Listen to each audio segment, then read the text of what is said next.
Bonjour les amis, j'espère que vous allez bien. Aujourd'hui on se retrouve pour une toute nouvelle vidéo et pour un véhicule assez particulier. Je comptais vous présenter un véhicule avec le propriétaire, ça fait longtemps que je l'ai harcelé. Aujourd'hui on a l'occasion de filmer ensemble. Je peux pas vous en dire plus que ça parce que je connais pas assez le véhicule, mais le propriétaire il va vous la décrire en long, en large et en travers. Je vous le présente tout de suite. Bonjour à vous tous, hein. Je m'appelle Jean-Michel. Ouais, je m'appelle Jean-Michel, donc il y a de ça 5 ans je me suis acheté une petite américaine, enfin une belle américaine. Ouais. Je me suis acheté un Chevrolet Caprice de 73 pour rentrer dans un club de lowrider et depuis je kiffe la vie et puis je kiffe de rouler avec cette voiture parce que c'est un vrai plaisir, j'ai pas envie de la modifier. En tout cas la chose importante c'est que je suis content aujourd'hui de t'avoir avec moi parce que je t'ai harcelé. Il voulait vraiment me voir. Obligé. Khalil avait vraiment envie de me voir donc j'ai craqué, j'ai dit allez. C'est parti. Dans pas longtemps, c'est mon anniversaire, je lui fais un cadeau. C'est moi qui fais le cadeau. Tu me présentes ta bête? Voilà, je te présente cette petite voiture qui date de 73, qui a été montée en France spécialement pour une personne. Donc il l'a fait monter en France en 73 et elle est restée totalement d'origine. Il y a des finitions de carrosserie à faire, ouais. Mais c'est mon petit projet pour ma retraite, tranquillement. Donc je suis pas pressé. Je vais la chouchouter jusqu'à la fin de sa vie. Et je pense que les enfants ne seront pas mécontents quand ils auront ça à se partager, quoi. Ça sera un beau bébé et puis je pense qu'ils prendront du plaisir à rouler là-dedans. Je me permets de faire quelques plans parce que là, franchement, le véhicule là, tel que vous voyez, il est magnifique. Tout droit sorti des séries américaines. Ah, totalement. Comme je te le disais tout à l'heure en off, en regardant ce véhicule-là, j'avais l'impression de voir sortir Huggy de Starkey Hutch, quoi. Voilà, les routes de San Francisco, Huggy, c'est totalement ces années-là. Oui, Michael Douglas dans les rues de San Francisco. Voilà, c'est totalement cette époque-là, c'est les années 70, c'est juste avant le choc pétrolier aux États-Unis. Donc celle-là, malheureusement, l'a subie, donc j'ai un petit peu moins de carburation que celle d'origine. Ouais. Mais ça me suffit. Tu peux nous faire montrer un peu l'intérieur? Bien sûr. Donc c'est un canapé. Je me permets. C'est un pur canapé. Il y a une tradition américaine avec des fils, avec des sièges électriques, une climatisation déjà pour l'époque. Panneau avec du cuir, c'est ça. Là, c'était un détail tout à l'heure que je te disais quand on était sur la route. C'est ce petit détail-là, j'adore. J'adore. C'est un petit détail justement que tu vas retrouver sur presque toutes les Caprices des années 70. Années 70, hein. Ouais. Il y a eu combien de modèles de Caprice? On a eu que 2 Caprice, au total, cette voiture-là existe depuis 1966. Ah ouais, d'accord, ok. Elle s'est finie en 98. Ah, quand même, elle a eu une longue vie. Hein. Elle a eu une très longue vie. Ça fait beaucoup quand même. Elle a fini sa vie en véhicule de police. Beaucoup de véhicules de police avaient ce style de voiture en 4 portes et en taxi aussi. Énormément de taxis américains avaient ce style justement avec des grands coffres, des grandes sessions de banquettes pour justement que les gens s'assoient. Attends, on revoit en plus la banquette si tu me permets. Là c'est vrai que c'est vraiment un salon avec les boucles de ceinture siglées General Motors. C'est magnifique. C'est vraiment magnifique. Les ceintures comme ça, même les arches de roue, quand tu vois ça, tu te dis là, tu as envie de la poser au sol avec une grande paire de jantes à la lowrider. Et le pavillon, tiens, d'ailleurs, tu peux nous expliquer pour le pavillon? Le pavillon, en fait, c'est des vinyles d'origine. À l'époque, on avait la possibilité de mettre soit un vinyle pour protéger. Les gens n'aimaient pas trop parce qu'ils trouvaient que ça croustillait un peu en dessous. Ça dépendait comment on le posait en fait. D'accord. Et si c'est bien posé, c'est une chose qui protège énormément et qui est vraiment bien. Le mien, j'ai eu de la chance, il a été très bien posé. Il a été posé chez General Motors en arrivant en France. Et le gars s'en est bien occupé, quoi. Il l'a bien posé, ça croustille pas. Normalement, en général, ça croustille sur la descente comme ça. Mais là, j'ai été chercher un peu derrière et il n'y a absolument rien. Est-ce qu'il y a un traitement à faire quand on arrive sur la période humide, telle que l'automne, l'hiver ou pas? Non, pas vraiment. Moi, j'estime que l'hiver, déjà, c'est des véhicules qu'on ne laisse pas dormir dehors. Ouais. Moi, elle dort toujours à l'intérieur. Et c'est un véhicule que je rentre jamais sale. Donc, j'en prends soin, donc je fais attention. Sur le toit, j'ai jamais rien fait. Pour l'instant, je ne sais pas s'il y a réellement de produits pour avoir ça, mais je pense que ça existe, hein, puisque j'ai des copains qui ont nettoyé leur vinyle quelquefois. Souvent sur certaines Eldorado, il y a un petit vinyle sur l'arrière, et les potes arrivaient à le nettoyer avec des produits assez basiques qu'on trouve dans le commerce. Un conseil, si tu peux donner, quelqu'un qui souhaiterait acquérir un véhicule tel que celui-ci, Ouais. est-ce que au niveau du lavage, tu conseilles de faire un lavage manuel ou sacrilège au rouleau? Jamais, j'ai jamais touché, le rouleau ne l'a jamais touché depuis que je l'ai. J'ai toujours fait du lavage manuel D'accord, avec des produits de marque. d'accord. Entre autres Parce que les par Goya. rapport au vinyle, on sait jamais, peut-être que le rouleau peut... J'ai préféré les produits. Enfin, on a la chance avec les clubs et avec tout ça d'avoir quelques prix. Et sur les produits Maguire, C'est de la bonne cam. c'est de la bonne cam.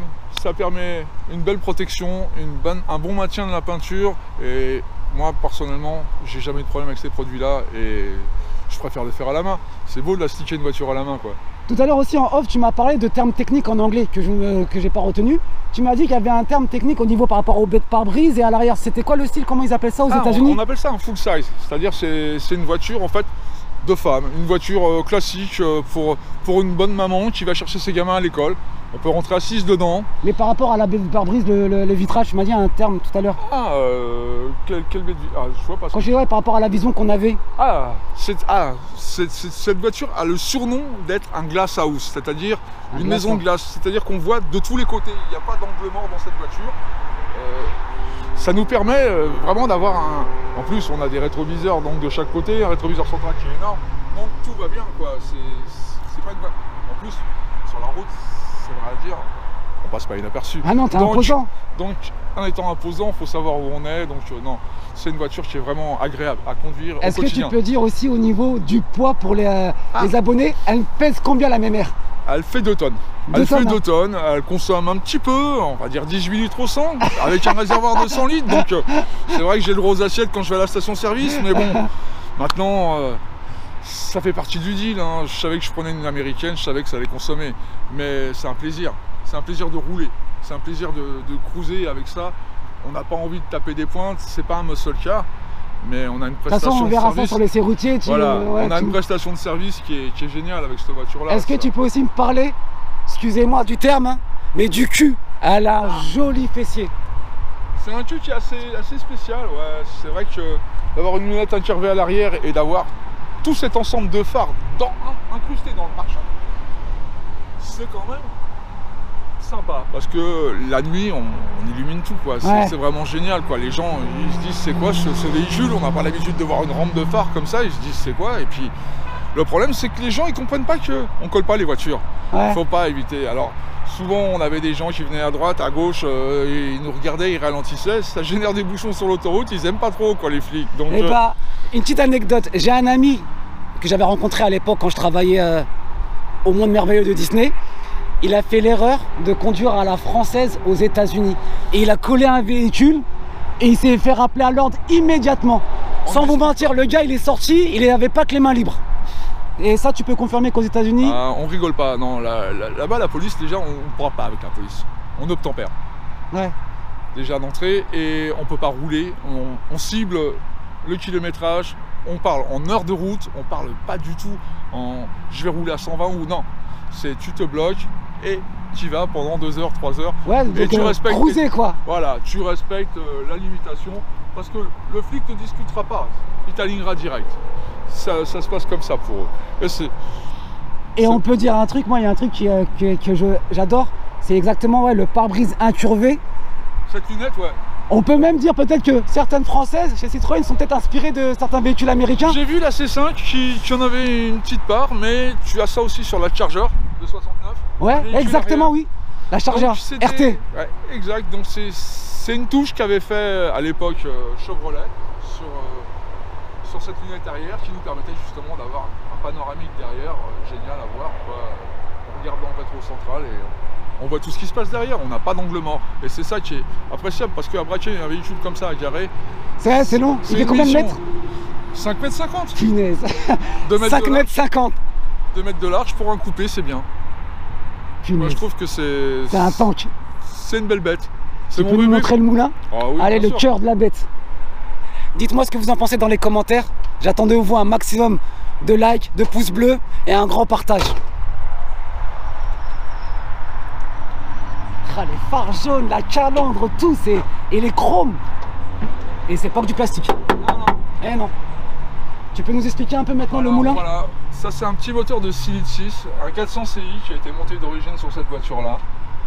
D'ailleurs, la boîte est une TH400, aussi une boîte à 4 rapports automatique qui marche très très bien. C'est un véhicule qui a 168 000 km. Ouais. Elle a été montée en France à l'époque à Aubervilliers. Tu nous montres la petite plaque? La preuve, on atteste. Il y avait 2 fournisseurs à l'époque, Gennevilliers et Anir Gennevilliers et Aubervilliers qui faisaient du GM. Et donc le monsieur s'est fait monter une voiture spécialement pour lui. Il avait un kiff d'américaine, certainement peut-être un américain qui venait en France, on ne sait jamais. Et donc j'ai eu la chance. Est-ce qu'on peut parler aussi du paradoxe? Tout à l'heure il m'a dit, ce que vous voyez là, c'est un small block. Oui, alors c'est un small block de combien de litres? De 6 litres 6, c'est le plus gros small block. Un small block de 6 litres 6. Alors, mais c'est du n'importe quoi. Non, en fait ce small block là, c'est un 350 à la base qui a été réalisé. D'accord. Donc ils ont réalisé le 350, ils en ont fait un 400 CI. On a des big blocks qui sont en 396, mais c'est un moteur qui va tourner plus lentement. Le small block c'est un peu plus rapide. Le big block va tourner aux alentours de 2000 tours. Celui-là va tourner aux alentours de 2800 tours, 3000 tours pour avoir le couple. Donc ils ont fait ça et avec ce bloc là, et c'est un bloc qu'ils ont bien vendu par la suite parce que quelque part il avait un énorme couple. Et c'est ça qui intéresse dans ces voitures là, c'est pas forcément d'avoir de la vitesse, c'est surtout d'avoir du couple, de la reprise, parce que c'est un véhicule à déplacer qui est quand même lourd, on le sent. Donc il faut que quand on appuie, elle soit réactive, et ça part tout seul, quoi. C'est un beau bébé, quoi, pour ça. J'ai encore d'autres questions. Pour conseil, quelqu'un qui souhaiterait acquérir un véhicule comme ça, par où il devrait démarcher? Est-ce qu'il doit faire certaines recherches ou aller se renseigner vers certaines personnes? Quel serait le budget alloué pour un type de véhicule comme ça? Et aussi, au niveau des entretiens, est-ce que ce sont des entretiens faciles à assumer ou pas? Alors il faut quand même une base de mécanique, une bonne base de mécanique classique, parce qu'à la rigueur on est sur un moteur classique, on n'a pas d'électronique, on n'a pas d'informatique, on n'a rien de tout ça. Donc quelque part c'est de l'allumage, la distribution, des bougies, tout ça il faut les changer régulièrement. Il faut les consommables, l'huile, les filtres à huile, tout ce qui est joint, tout ce qui est durite, il faut les changer. Quand on reprend un véhicule comme ça, il faut changer tout ça, parce que on part sur l'inconnu. Donc obligatoirement, il vaut mieux les changer. C'est une prudence pour moi. Parce que péter une durite ou quoi que ce soit, exploser pour péter un moteur, c'est pas intéressant. C'est la poisse, C'est pas que ça vaut cher un moteur, ça va être dur à retrouver. Un moteur de cette qualité-là, pour remettre là-dedans, à cette époque de l'année, on va le retrouver. Mais ça va être beaucoup plus dur que dans les années 70. Donc moi je dis qu'il faut quand même des bases de mécanique. Un passionné de mécanique devrait s'en sortir. Maintenant, au niveau de la distribution des pièces, c'est trouvable? C'est trouvable, c'est trouvable. Il y a des bons tuyaux, il y a des bons Français qui sont installés aux États-Unis en plus maintenant. Donc ils peuvent faire venir des voitures révisées et mises aux normes pour la France. D'accord. Donc moi j'ai des potes qui sont installés en Californie depuis bientôt 6 ans et qui vraiment font un malheur, parce qu'ils sont partis sur de la Mustang au début, comme beaucoup, mais ils font tout. Ils font du GMC, ils font du lowrider, ils font la commande. On va sur Craigslist et on commande une voiture, et eux, ils vous disent si c'est une merguez ou pas. Ils vont la tester. D'accord. Acheter sur internet, non. Non. Donc tu veux dire qu'il faut faire, il faut demander à un prestataire de... Il vaut mieux un prestataire. Quand on commande quelque chose aux États-Unis, il faut un prestataire de confiance. Qui a du pédigré. Qui a un pédigré et qui a des connaissances. D'accord. Les deux que je connais. Donc il te dira si la voiture, c'est une merguez ou pas, s'il y a des points de rouille ou pas. Il te dira oui ou non. Et au niveau du capital aussi, voilà, si c'est négociable ou pas. Moi je sais que certaines voitures, elles sont pas touchables pour moi au jour d'aujourd'hui parce qu'elles sont trop hautes. Elles sont montées, les voitures des années 50 sont montées trop hautes. Il y a de la spéculation. Et il y a beaucoup de camouflage. Ouais. J'ai vu des voitures avec des kilos et des kilos de choucroute par-dessus. C'est ce que je voulais pas. Moi, je suis parti déjà avec un aimant pour tester la voiture. Comme tout bon mécanicien, on teste avec un aimant. Si l'aimant il reste pas, là on est sur... Là on entend. Là on est sur vraiment de la vraie tôle. Et pour en conclure, avant qu'on fasse essai routier, donc pour prévoir un budget, c'est à peu près combien à l'heure actuelle? Est-ce que c'est des cotes montantes ou pas, ou quelque chose assez potable? Après le Covid, malheureusement, les prix ont monté. Oui. Les Mustangs étaient à 20 000, 25 000, maintenant elles commencent à monter à 30 000. D'accord. Donc il y a un truc qui s'est fait. Pour ce style de véhicule, ça reste encore abordable. Les Cadillac, les gros véhicules, c'est parce que c'est pas du muscle. Donc les muscle cars sont enflammés en prix. Ça, on arrive à trouver des Cadillac à 12, 15 000, 20 000, mais il ne faut pas aller au-dessus. Parce que au-delà, c'est trop. Au-delà, c'est un peu trop, ouais. C'est exagéré. Donc du coup, ça veut dire que moi, aujourd'hui, je souhaiterais acquérir un véhicule comme ça. L'enveloppe à louer, ça serait 20 000 € max. Au-dessus, c'est pas la peine. Alors, au-dessus, il faut vraiment que ça soit un véhicule d'expo. D'accord. Et qu'il soit irréprochable, avec facture et traçabilité. Ok, donc un historique... Un historique propre. Et ça... tout le monde l'a pas, malheureusement. D'où il faut jouer d'un certain contact, un cercle des personnes de connaisseurs. Et surtout, ne pas avoir peur de demander à quelqu'un qui connaît la mécanique de venir avec soi visiter les voitures. Parce que c'est bien beau d'aller voir une voiture, mais le gars, il peut vous embourber comme pas possible. Il peut vous faire miroiter plein de choses et vous connaissez rien. Venez avec un mécanicien. Moi, je suis venu avec ma caisse à outils quand j'étais là. Ma femme et ma caisse à outils. Enfin, mon pote faisait la gueule parce qu'il voulait venir avec moi. Je dis non, je fais t'inquiète pas, la voiture, je vais voir. J'ai un truc à te dire. Je suis passé en dessous, je suis passé partout. Et elle te va bien la caisse. T'as vraiment le style qui va avec. Franchement, les gars, un maximum de pouces bleus, de commentaires parce qu'elle lui va super bien. Mais bon, pour dire, bah voilà, c'est mon petit baumier quoi. Et une dernière petite chose, vraiment avant qu'on parte pour faire l'essai, tu peux m'expliquer? Parce que c'est une Chevrolet. Ouais, c'est une Chevrolet. Parle-moi juste de... Voilà, la Caprice, elle est sortie en 66 la première. Ouais. Et ils ont créé un insigne, un peu comme l'Impala. Ils ont créé des insignes par rapport à une ligne de voiture, voilà. Ouais. Tout simplement. Et la Caprice, elle a eu le droit à cette petite insigne, donc qui représente plus ou moins...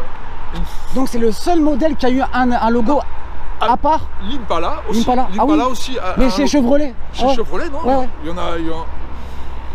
Il y a la Caprice et l'Impala qui ont... Voilà. Qui ont eu un emblème spécifique à ce modèle-là.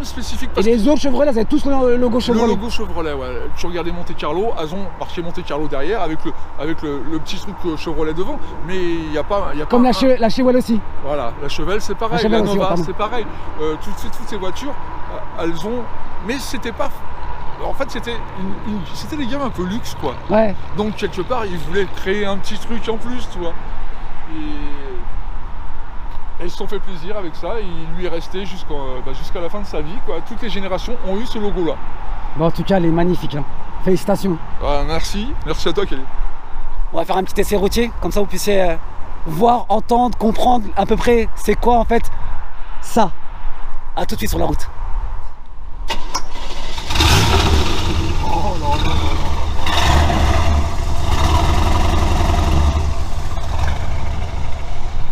A tout de suite pour l'essai routier. C'est parti pour l'essai routier. Donc tu me disais à l'instant. Il y avait une mémé aux États-Unis qui avait une Bel Air de 57. Ouais. Et un jour, elle a un petit problème avec sa voiture, donc elle l'emmène au garagiste. Elle est de Californie, la mémé. Et en fait, elle retournait à Miami voir sa fille. Et en fait, le gars, quand il a pris la voiture, il a dit: mais madame, c'est le numéro 1 de la série. Il dit: oui, mon mari travaillait chez Chevrolet, il m'a sorti le numéro 1. C'est moi qui l'ai révisé et la voiture avait 1 million de miles. Ça veut dire que la voiture elle avait 1 800 000 km et le moteur n'avait pas été refait. Ça, c'est sa maladie. Elle aime pas. Elle est capricieuse? Non, c'est que... Elle porte bien son nom, sans faire de jeu de mots. Non, c'est que mademoiselle, elle a besoin d'une révision carburation. Donc je vais démonter le carburateur cet hiver et je vais le passer à l'ultrason. J'ai la chance de pouvoir travailler la mécanique en dehors de mes heures de travail. Donc, tu disais à l'instant, avant que je mette en mode enregistrement, donc moteur en fonte. Hein. Ouais, moteur en fonte. Donc ça peut encaisser ça alors? Un moteur en fonte, bah alors, c'est des moteurs qui vont encaisser, mais pour la compétition, on va plutôt favoriser des blocs en aluminium. Avec des culasses haute performance en aluminium. Ce qui est très bien hein, pour les gens qui ont envie de faire la course, mais c'est pas un véhicule de course ça. C'est un véhicule de plaisir, un véhicule de cruising. Donc moi je la laisse dans son concept, j'ai encore 5 codes de réalisage, je peux faire encore 1 million de kilomètres avec, gentiment. Parce que là tu me dis donc pour la compétition, c'est plus après ça d'avoir un bloc en alu. Un bloc en alu. Mais en fonte parce que sacrilège de ce que je vais dire, parce que je peux pas comparer l'incomparable, je peux pas dire ça, mais sur certaines BM, comme disait la boiserie, pour des E36 qui cherchaient, c'était des blocs en fonte parce qu'ils prenaient beaucoup, ils en prenaient beaucoup. Je parle de BMW, mais après je peux pas comparer ça à une BM, ça je peux pas. Mais un bloc en fonte, tu veux me dire que pour la compétition ou pour une grosse préparation, c'est pas le mieux qui se fait, vaut mieux en prendre un bloc en alu. Tous les gars qui font du dragster ou qui font tout ça, ils ont tous des blocs en alu. Ils peuvent pas partir avec des blocs. Donc là c'est bas moteur en alu. Là c'est bas moteur en alu. Disons que l'avantage de l'alu, c'est que ça va diffuser très rapidement la chaleur. Alors que la fonte, non. Elle va la garder longtemps. Et on va surchauffer énormément. Surtout, et ça refroidit un peu plus rapidement l'alu. Voilà, l'alu va refroidir énormément. Alors que la fonte va mettre du temps. Alors imagine-toi que les gars qui font du top fuel ou quoi que ce soit avec un moteur en fonte, il fait 2 mètres et il explose quoi. Il explose quoi. Putain, mais c'est magnifique. Hein. La vue qu'on a, le pare-brise avec la baie arrière comme ça, mais et la petite lumière d'ambiance. Ah non mais c'est... T'as une chouette voiture, hein. Franchement. Merci Khalil. Franchement magnifique. Hein. Et avec ça... Tu vois comme quoi il fallait attendre. Ah, grave. La patience est une vertu. Oui. Et tu n'en es pas déçu. Non. Comment tu peux être déçu dans un véhicule comme ça? Regarde la planche de bord, simple, le compteur. Et pourtant ça commençait à devenir les années plastiques. Et pourtant c'est du bon plastique. Ouais. Parce que souvent les potes faisaient du recouvrement en cuir ou un peu exotique, pour l'autruche ou des trucs comme ça, la customisation. Moi j'aime bien l'origine. Je trouve que l'origine lui va très bien et puis j'ai la chance d'avoir un origine qui est propre. Et c'est pas toujours le cas dans ces voitures là parce que suivant comment elles ont été stockées, là je suis tombé sur exactement parce que voilà, je voulais réagir au sujet du tableau de bord. Souvent, ça prend un gros coup à cause du soleil ça. Ah, grave. C'est pour ça que souvent tu vois les voitures américaines qui ont une espèce de moquette sur le tableau. Bon, c'est pour éviter justement quand ils vont en Californie ou quoi que ce soit, de cramer leur tableau de bord et qu'il éclate. Donc, ouais. On met ce qu'on appelle une espèce de moquette de protection. Bon, moi je trouve ça moche, ça fait un peu penser à la R12 portugaise Lamborghini. Dédicace à la communauté portugaise. Que beaucoup de copains à nous ont connu à l'époque, voilà, c'était la petite touche avec la virgule à la Starsky Hutch qui est sur le côté qui était pas belle, mais bon. Alors, non mais ce qui est top en plus c'est que regarde, il y a un truc que tu me disais, donc elle a les sièges électriques, elle a les vitres électriques, avec la climatisation, ouais, la climatisation, et surtout, même cette custode là qui est électrique, hein, on a une vision magnifique. Même l'intérieur, le pavillon à l'intérieur, c'est... Et rappelle-moi son âge. Eh ben, elle aura 50 ans l'année prochaine. 50 ans. 50 ans. Et elle a presque toutes ses dents. Mais... Toutes ses dents presque. J'ai une question, est-ce que tu lui as donné un surnom? Ouais. C'est quoi son surnom? C'est Mémère. Mémère. C'est ma mémère. C'est ma mémère. Partout où j'étais avec elle m'a ramené. C'est une bonne voiture. J'ai eu peur au début parce que j'avais un petit souci de direction assistée quand je l'ai prise. Le capitaine sympathie. Merci. Un gros big up au motard.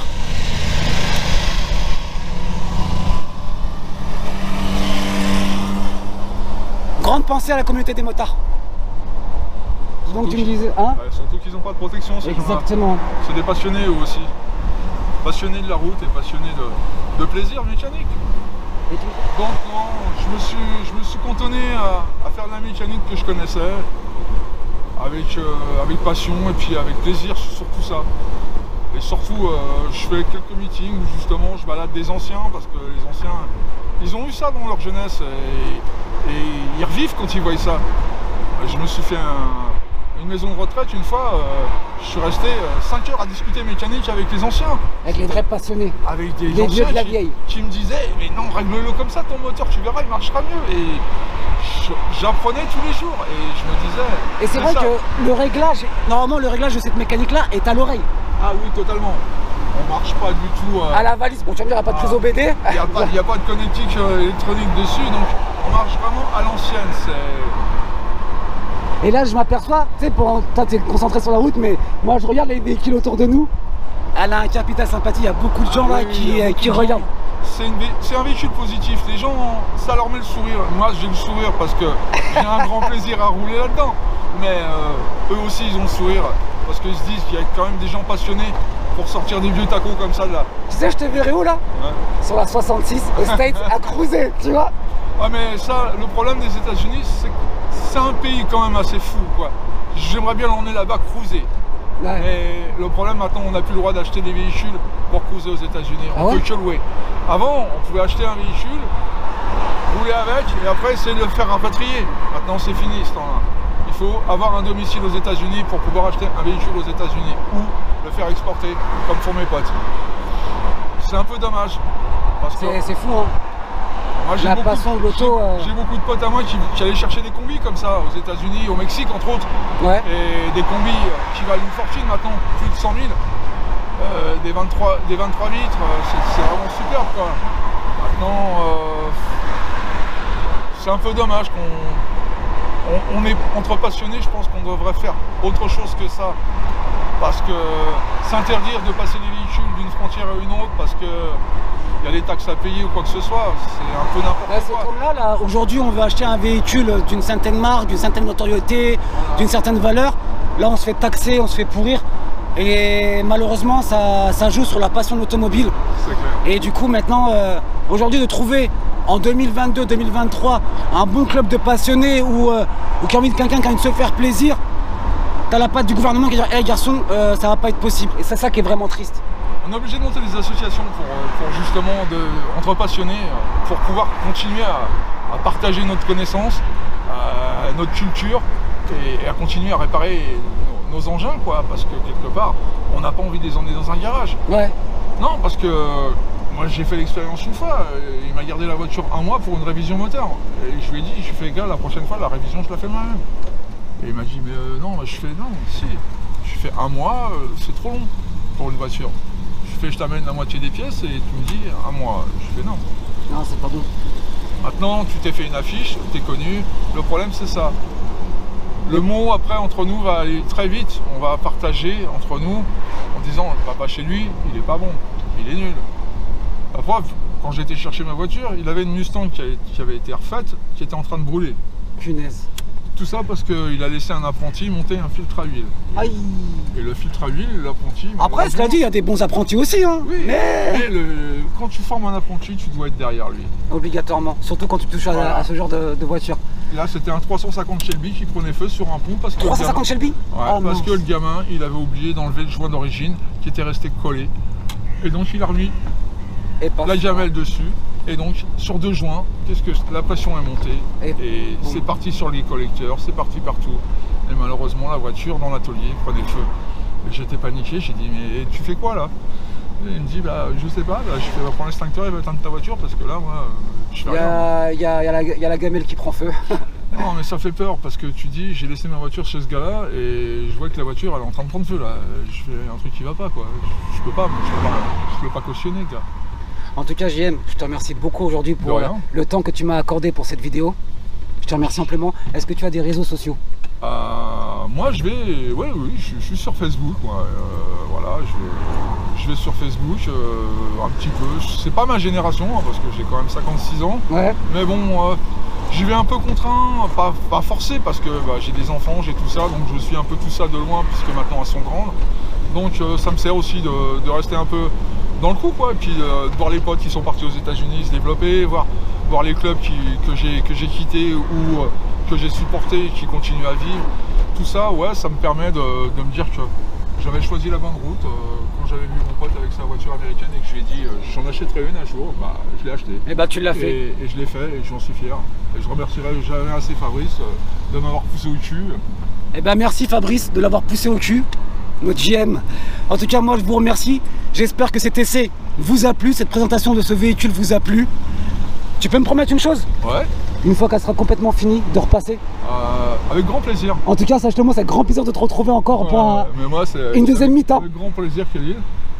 Et puis, en tout cas, sache une chose, comme je t'ai dit tout à l'heure, je vais pas te lâcher. Bon, en tout cas, on se dit à bientôt les gars pour un prochain essai routier avec une nouvelle voiture au niveau de Kaiser Automoto. Je vous embrasse fort. Et un dernier pour la fin, JM.